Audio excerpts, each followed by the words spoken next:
Right here. This is the 5th of April. For a change, we are doing this recording in the morning hours in India rather than the late evening that we usually do. We are going to talk about two topics today. Ashish, who's on this call with us, he's going to talk about +1 scaling, a work he's been doing for a while. And right after that, Poonima is going to talk about an interesting fix that she has been spending a lot of time working on and then ensure that it addresses a number of issues that we have seen reported on the mailing list. So with that, welcome Ashish. Poonima, glad to have you here. Let's get started. Ashish, do you want to go start off with the +1 scaling part? Yes, Sankarshan, thanks a lot. So today I'm going to talk about +1 scaling, especially in eraser coded volume. So what is eraser coded volume?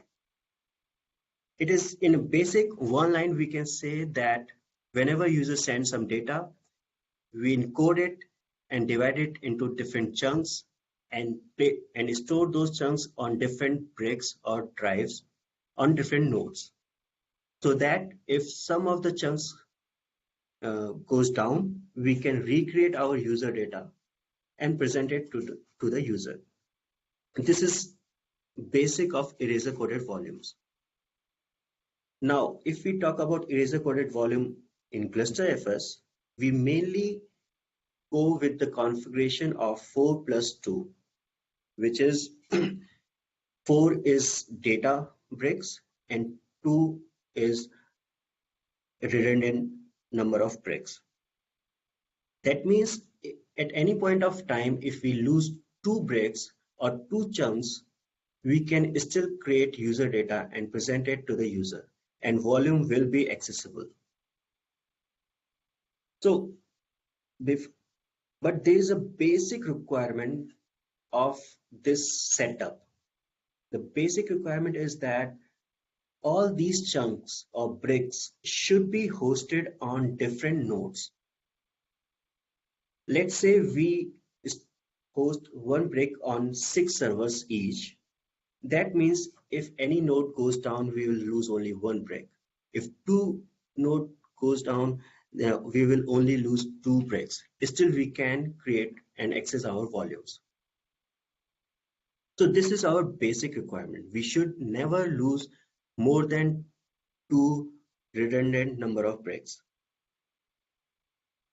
So next is that, but most of the time user will not have 6 nodes if we want to create 4 plus 2 EC volume. Because of some budget constraint or some physical space, they cannot have 6 servers at the start of their uses. So they buy, let's say, 3 servers and they say that, okay, we will host 2 bricks on each servers and still we will have redundancy intact. So if one node goes down, we will have 4 bricks, which is fine. However, the problem or limitations starts when the capacity of that volumes gets filled up. Suppose there is a capacity of 4 TB of EC volume and 3 TB is done, and now user want to increase this capacity. So he is okay to add one node, but our basic limitation till now says that okay, you have to add 3 nodes, which will have 2 bricks on each node, and we will add those bricks into our existing volume, and all the 2 bricks for that sub volume will be hosted on 3 different nodes. So this is our limitation. But due to budget constraint and physical space, user will not be happy or will not be able to do that. He's okay to add one node, and there is the problem statement. Scaling our existing cluster or EC volume by one node. This is +1 scaling. So there are 2 approaches behind by which we can scale our existing EC sub volume by one node. So before going into those approach, let's take some examples so that we can talk about these approaches in detail in next few minutes. So we are having a EC volume, let's say 2 cross 4 plus 2. That means total 12 bricks will be there. And we are having 3 servers and 4 bricks on each servers. So right now we are fine because for each subvolumes we are having 2 bricks on different servers. This is our initial setup. Now a node has been added with 6 bricks on that node. So ideally we should be like just add those 6 bricks on the existing EC volume, and we should be having 4 plus 2 sub volume, and we should start it using it. But if we do just like that, that means all the 6 bricks of that sub volume exist on one node, and if that node goes down, we will not be able to use that, which will be very bad situation. So here is the approach number 1, which is physical or automatic data migration and brick migration, which will happen as soon as you add this node. So this is software. This will be done by software, where as soon as we add one node and 6 bricks on that node, some of the bricks from existing EC subvolumes will be migrated. In fact, the data on those bricks will be migrated on new node, and those bricks will be freed up in such a way that we will not lose our basic requirement that each subvolume should have 2 bricks on different nodes. So, but this approach will require a lot of data migration over the network, which will be slow process. There's a high chance that we will end up with a situation where healing will be required, a lot of healing will be required, and it will take some time. So this is approach number 1. The approach number 2 is that physical migration of disk. So in this approach, human interaction will be required, where a person should be able to migrate physical disk from one server to other server. So in very basic terms, we should make sure 2 conditions when we do all this migration of disk. First condition is that no EC subvolume should have more than 2 bricks on any servers. Second condition is that no host should have more than 4, in this case, more than 4 empty drives or more than 2 empty drives, so that the new subvolumes which we are going to create should also meet our basic requirement. So let me give only one example. I mean, how are we going to move and how are we going to find the bricks which we should migrate from one server to other server? So there's a EC subvolume 1, which we have already created on 3 nodes. We will remove one drive for that EC subvolume and place it on new node. And we will remove the drive from the slot of new nodes and put it to the old node from where we got the old drive. This will be the physical movement from taking it out from the slot and putting it on the new node. In the same way, we are going to do it or for other bricks also. Keeping in mind that we should not remove more than 2 bricks from the same server and put it into the new node. So all these things, all these condition should be automated by some script or some software or some tool, which we are working on. And this tool will help user to find out which are those drives we should migrate and replace physically. Now, the benefit of this, let's talk about the advantages and disadvantages of this approach. So, advantage is if you are doing all these things in downtime when no IOs are going on that EC volume, then there will not be any data which will be required healing, because when we are migrating a drive, we are actually migrating the data on that drive, so no heal will be required. Second thing, all the process, although the physical movement will take time, but if there is 1 TB of data on that drive, it will be very fast as compared to automatic data migration. But the disadvantage on this approach is that a user or person who is doing all these things should be skilled enough to understand what are those drives, when and how to remove it and put it on different server. So this is, I would say, limitation, which is of course require a good skill to perform all this task. But once it is automated and we just tell a user that these two drives Ashish, are, a quick question.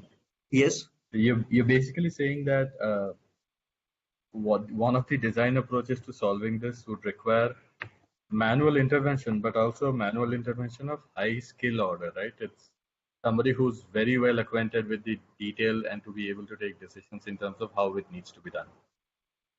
so not detailed skill about Gluster, but he should be skilled enough to at least understand the hardware. Okay, this is the slot from where I need to remove this drive. The That basic, like the entire chassis and like how is the entire hardware planned, laid out. So somebody who spent enough time acquiring that knowledge, which I think is the entry point to the next approach that you would end up talking about, like how to work around this hard requirement and ensure that a lot of this is taken care of by the system. I'm guessing that's where you're eventually going to. Yes, so the tool which we are working on will tell you the exact path and the drive which we need to remove. This is what we can display and tell the user, but ultimately user will have to go to that server and pull that drive off and put it on the new node. This part has to be done by user, and he should be skilled enough to do that. So yeah, that is the limitation we can say. But if we look at the advantages, this should not be a huge limitation, because there will not be any data which will require healing, and immediately after replacement we can start using our EC volume and we can add those bricks into our EC volume. So that we are still working on those tools and we are on the way. We have come up with this design and some APIs, and you can find out on GitHub issues. We will mention that link to you, and if there is some session, you can post it on GitHub issues. Okay, so what, if I understand this correctly, Ashish, that I think what you're saying is there is a bunch of work that is already ongoing with some tooling and APIs in place that would make it much more easier. So, but the call for action that you are putting forward is looking at the work underway, and if there are suggestions in terms of either design or even code documentation, you'll most welcome that, and we'll obviously add the links to the show notes. Yes, yes. Okay, cool. Right. Yeah, and a whole design approach is also mentioned in that GitHub issue. So we can go to that also, and we can edit those document, or on GitHub only we can comment it. Right. So that was all about Gluster +1 scaling for eraser coded volume from my side. Alrighty, thank you so much. we will publish the links, of course, and then looking forward to our listeners and users getting in touch with you and seeing what to do. So that probably makes us go over to the next topic, and that'd be Purnima, right? So all yours. Yeah, thank you, Ashish, and thank you, Shankushan. Yeah, so what I'll be talking about is a bug that was introduced as a regression to FIDO.X series of Gluster release that we did. The bug was mostly on the network bandwidth usage from the client to the server was increased by multiples of 5. Let's say you had a directory of some 1,000 entries, and if you just did the listing or a find on that, uh, previously, it used to take 20 MB of data was sent over the network from the client to the server. Now, with the FIDO.X, with that bug, we would be sending like a GB of data over the network. So this was a very critical bug, and a lot of users had hit it. And basically, when we had to debug, I started with the Wireshark traces. All we saw was a bunch of zero valued buffers, huge buffers that were sent from client to server. We didn't know where that came from. And then after digging it a bit and then did some git bisects and to identify the paths that cause the regression and all that. And what we saw was the buffer that we allocate for the response of a request was being sent on the request itself. So hence we had um multiple folds of network usage. Basically, like the buffers like 128K and all that was being sent as a part of the request itself. The FOPs that were hit by this bug was lookup and read dirty. If you majorly had small file workload and all that, then this will be a terrible bug. If it is a large file, sequential reads and writes and random reads and writes, this may not be that much of an, this may not cause that much of an impact in the setup. But yeah, so yeah, currently it is fixed now, and we are working on releasing a .x, 5.x with this fix, and also 6.1 with this fix. Yeah, that's the update that I had about this. So essentially, this is something that was brought to our attention because users started Yeah. perceiving that there's a whole lot of swamping of their network going on. Yeah, generally it will be the network usage will be from the server to the client. There'll be a lot of data going. In this side, the though it was reading and read and all that, we don't expect from the client to server to be a huge network.